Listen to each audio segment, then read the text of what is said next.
स्थित है। तो हम बात करते हैं भारत में दबाव समूहों की विशेषताओं के बारे में।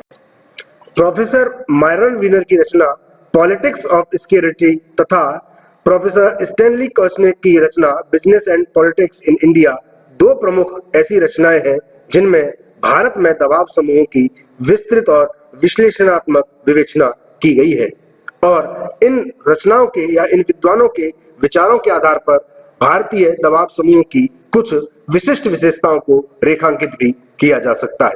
जैसे भारत में सर्वाधिक प्रभावित करने वाले दबाव समूह जाति, धर्म, भाषा आदि के आधार पर संगठित किए होते हैं और यही निर्णायक दबाव समूहों की भी भूमिका निभाते हैं।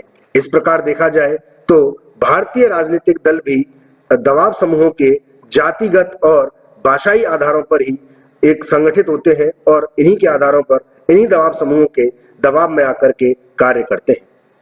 भारत में समुदायात्मक दबाव समूहों का सर्वाधिक प्रभाव माना जाता है और इन समुदायात्मक दबाव समूहों का राजनीतिक दलों पर पर्याप्त नियंत्रण भी होता है।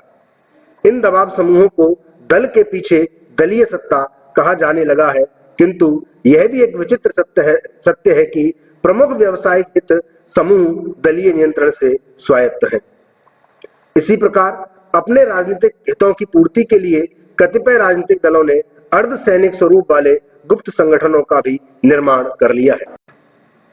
यदि भारत में दबाव समूहों की भूमिका को निष्कर्ष के रूप में व्याख्या किया जाए तो कहा जा सकता है कि भारत में असमुदायात्मक दबाव गुट सर्वाधिक प्रभावशाली हैं और उनमें भी जाति का प्रभाव सर्वाधिक है।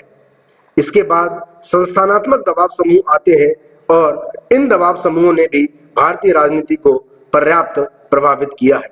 समुदायात्मक दबाव समूहों में वर्तमान में फिक्की नामक संगठन ही प्रभावशाली है और इन अनेक प्रकार से यह संगठन अपने कार्य के प्रति संलग्न रहते हैं। दबाव समूहों के बारे में पर्याप्त चर्चा कर लेने के उपरांत यह आवश्यक है कि हम दबाव समूहों के नकारात्मक और आलोचनात्मक पक्ष को भी जानें। दबाव समूहों की निरंतर आलोचना की जाती है और उनकी आलोचना के अनेक बिंदु भी विभिन्न विद्वानों द्वारा इंगित किए गए हैं। जैसे दबाव समूहों पर यह आरोप लगाया जाता है कि ये सार्वजनिक हितों की उपेक्षा करते हैं, अर्थात दबाव समूहों का अंतिम उद्देश्य केवल अपने संबंधित हितों की पूर्ति करना ही होता है। इन्हें सार्वजनिक या सार्वभौमिक हित से कोई लेना देना नहीं होता और इसका परिणाम यह होता है कि ये दबाव समूह एक प्रकार से अपने स्वार्थ सिद्धि में ही रत रहते हैं। दबाव समूहों पर दूसरा आरोप यह लगाया जाता है कि ये सार्वजनिक या राजनीतिक प्रक्रिया में भ्रष्टाचार को बढ़ावा देते हैं और यह कथन एक तरह से देखा जाए तो सत्य भी है। अनेक बार भारतीय राजनीति में ऐसे अनेक मामले आए हैं जिनमें भारतीय राजनीति व्यवस्था में भ्रष्टाचार को बढ़ावा देने का दबाव समूहों पर आरोप लगा है। ये दबाव समूह अपने हितों की पूर्ति के लिए बेईमानी करना, रिश्वत देना या अन्य अनैतिक साधनों का भी प्रयोग करते हैं, जिसके परिणाम से राजनीतिक शुचिता पर एक कलंक लगता है। दबाव समूहों को संकुचित दृष्टिकोणवादी भी कहा जाता है। दबाव समूह अपने संकीर्ण हितों को बढ़ावा देते हैं। वे संगठित इसलिए होते हैं ताकि राष्ट्रीय हितों की तुलना में संकुचित गुटीय हितों को महत्व दे सकें। इसी प्रकार दबाव समूहों पर लॉबिंग का भी आरोप लगता है। ये दबाव समूह लॉबिस्ट द्वारा कार्य करते हैं। लॉबिस्ट की प्रक्रिया से भ्रष्टाचार और अनैतिकता में वृद्धि होती है।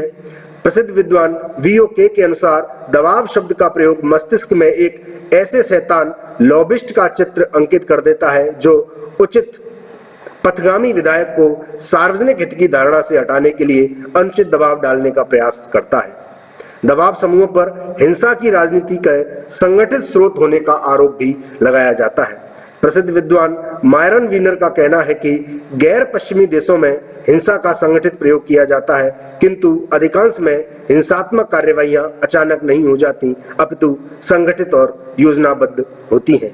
हिंसा और जन आंदोलन से अराजकता उत्पन्न होती है और ऐसी अव्यवस्था राज्य व्यवस्था के अस्तित्व के लिए प्रत्यक्ष खतरा उत्पन्न कर देती है। इस प्रकार दबाव समूहों के आलोचनात्मक पक्ष को जानने के उपरांत दबाव समूहों का सांगोपांग मूल्यांकन करना भी आवश्यक हो जाता है। यद्यपि दबाव समूहों की आलोचनाओं में सत्यांश है, किंतु वास्तव में किसी भी लोकतांत्रिक व्यवस्था के लिए दबाव समूह एवं हित समूहों से छुटकारा पाना न तो संभव है और न ही वांछनीय है। साम्यवादी और अधिनायकवादी शासन व्यवस्थाओं में भी दबाव समूह सक्रिय रहते हैं, किंतु लोकतांत्रिक व्यवस्थाओं में तो यह एक प्रकार से संवैधानिक संरक्षण की स्थिति में ही रहते हैं। किसी भी राजनीतिक व्यवस्था में दबाव समूहों का समर्थन कुछ विशिष्ट तर्कों पर निर्भर करता है। जैसे दबाव समूह अपने पक्ष को शासन के सामने ठीक प्रकार से प्रस्तुत करते हैं, इससे शासन को वस्तु स्थिति से अवगत कराया जा सकता है। दबाव समूह समाज और राज्य के बीच के एक रिक्त स्थान की पूर्ति करते हैं। जब राजनीतिक दल निर्वाचन में विजयी हो जाते हैं और राजनीतिक व्यवस्था में एक शून्य की स्थिति बन जाती है, तो उस वैक्यूम या शून्य को भरने का कार्य दबाव समूहों द्वारा ही किया जाता है और जनता तथा सत्ता के बीच एक प्रकार से संपर्क सूत्र के रूप में भी कार्य किया जाता है।